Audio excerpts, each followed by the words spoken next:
खुदावन यीशु की अंजील मुकद्दस मत्ती के मुताबिक उसका 19वां बाब 16 से 22 आयत तक। एक दिन एक शख्स ने यीशु के पास आकर उससे कहा कि ऐ उस्ताद, मैं कौन सी नेकी करूं ताकि अपनी जिंदगी पाऊं।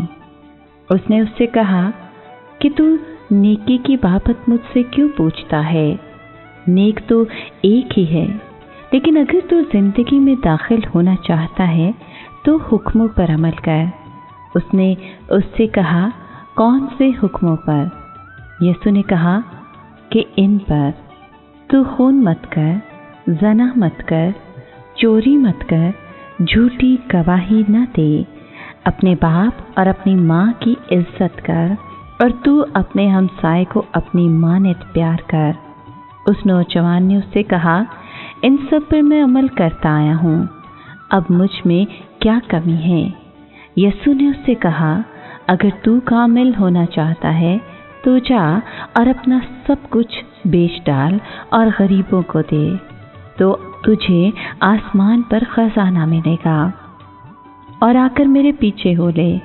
मगर वो नौजवान ये बात सुनकर गमगीन हुआ और चला गया, क्योंकि उसकी बहुत दौलत थी। पाक कलाम के पढ़े और सुने जाने पर खुदावंद की बरकत हो, खुदा का शुक्र हो। अजीज दोस्तों, आज के कलाम में हमने सुना कि एक नौजवान के पास दौलत, मर्तबा और इख्तियार था, लेकिन दिली इत्मीनान नहीं था। वो मसीह के पास हमेशा की ज़िंदगी की राह जानने के लिए आया, लेकिन जब उसे राह बताई गई तो उसकी कीमत अदा करने पर रजामंद न हुआ। वो दौलत को खुदा की रफ़ाकत और हमेशा की ज़िंदगी से ज़्यादा प्यार करता था। यीशु ने उससे कहा कि हुक्मों पर अमल कर।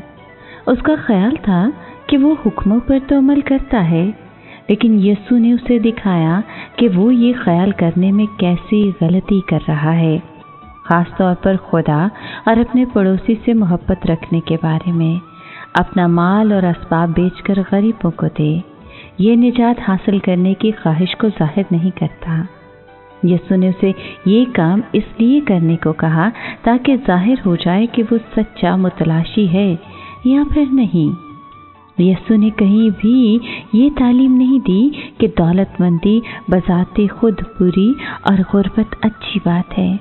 उसका मतलब ये था कि दौलतमंद को उसका शागिर्द बनने से रोक सकती है, और वो लोग जो दौलत से सिर्फ अपने आप को मुतमईन करना चाहते हैं, खुदा की बादशाही में दाखिल नहीं हो सकते।